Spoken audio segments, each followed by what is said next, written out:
The purpose of this week's Unlocked video is to discuss the concept of mirror neurons and how you can use it to create outstanding results in yourself and others. Mirror neurons can be defined as producing an automatic mimicry. Basically, it creates a similar state in the observer's brain to the state of the person performing the action or behaviour.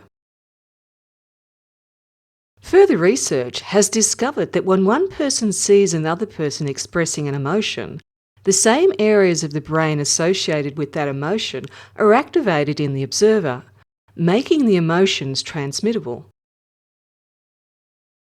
In one study, volunteers inhale a disgusting smell. They later watched a video of somebody else smelling something and expressing disgust. Researchers noticed that volunteers, regardless of whether they were the participant or the observer, produced the neural activity in the area of the brain associated with feelings of disgust. To test this out, how does this picture make you feel?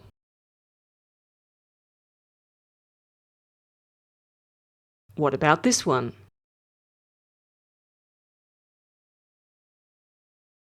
This is mirror neurons in action. Horror movie producers use this concept quite well. They know that seeing someone else look frightened makes you feel scared as well. Mirror neurons assist movie makers to whip up emotions in their audiences. Let me share with you a story from my life as to how you can use this concept to create extraordinary results in yourself and others. I was working for a large banking institution here in Australia, and I had designed a mindset training program for sales managers. The program was very successful and would literally take a participant from $3.5 million a quarter in sales to $11 million. Referrals from 28 a week to 90. The results were always amazing every time I ran the program. On one particular occasion, I was asked by a regional manager who had previously attended my program to train her new team of sales managers. She had recently been promoted to her new position by using the concepts outlined in my mindset training. When I arrived to conduct the 3-day program, my instincts immediately picked up on a very strong anti-woman vibe coming from the group. The group consisted of 15 males with an average age of 40. Their leader, a young attractive woman of 28. Before the program started, I walked up to her and said, "I bet you have been having an interesting time with this lot." She then proceeded to explain that since acquiring the position, her staff constantly made a fool of her at meetings and completely ignored anything she had to say. It was so distressing for her that often she would go home at night and cry. I replied, "Well, that's all about to change, and it should be a fascinating 3 days." The good news for me was that the team was performing poorly, so I knew I had a lot to work with. For the first day and a half, the group loudly protested that what I was teaching was the biggest lot of BS they'd ever heard. This wasn't an unusual reaction, maybe a little stronger than usual, but the fact was that the program was about changing the way you think, because thinking determines your results. So if I wasn't challenging their current way of thinking, then they would continue to perform poorly. They continue to bait me and do everything in their power to throw me off my game. The trick for me was not buying into their limiting thoughts about themselves. Every time they attacked the program and myself, I continued to hold a vision of each and every one of them being extremely successful in their roles. Never once did my vision waver. This was critical to my success. After a day and a half, the attacks and complaining stopped, and the group started to embrace the concepts. By the end of the 3rd day, they freely admitted that they hadn't been performing and that they had been rude and condescending to their leader, and all that was about to change. Currently, the team was placed 11 out of 13 on the state leaderboard. They set a goal to be the number 1 performing team in the state within 3 months.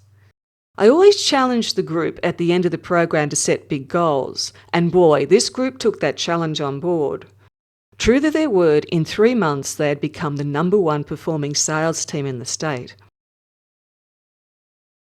How did such a poor performing team with a bad attitude have such an amazing turnaround? When I was conducting these training programs, I didn't know anything about mirror neurons.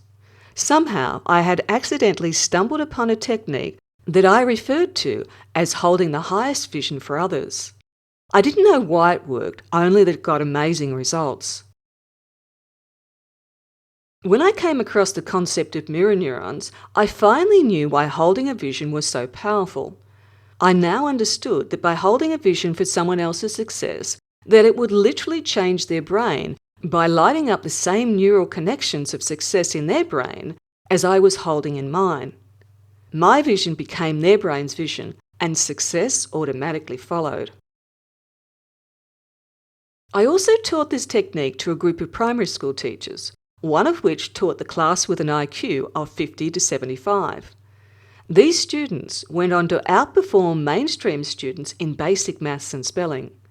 One of them even became vice captain of the school, and another entered a mainstream regional debating competition and received a high commendation for their efforts.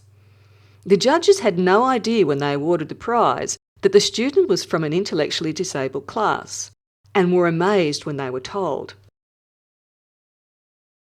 Such is the power we all have to influence and create outstanding results in ourselves and others, when we hold a very strong vision of others' success. It is so easy in life to buy into other people's mirror neurons and limit both ourselves and others. It does take a strong mindset to continually hold a vision when others are fighting you with their own limited vision. The moment that you buy into their limited vision, you can't succeed. You need to continue to hold your vision until the neural connections permanently form in the other person's brain. In looking back, I now understood why it took a day and a half whenever I ran the training program for the group to transform its thinking and behaviours. I never fully understood why it was always the same time frame for every group every time I conducted the program. Now I know why. It took that long for the group's neural connections to be permanently set. Had I at any time throughout the first day and a half lost my focus, then the groups would never have lived up to their true potential and achieved extraordinary results. If you've ever studied the words create and react, you will notice that they have exactly the same letters. Arrange them one way and they say react. Arrange them another and they say create. In life, you have a choice as to whether you react to others and join their mirror neurons, or you create and hold a vision of how you want things to be. The choice is yours. Will you choose to create an extraordinary world?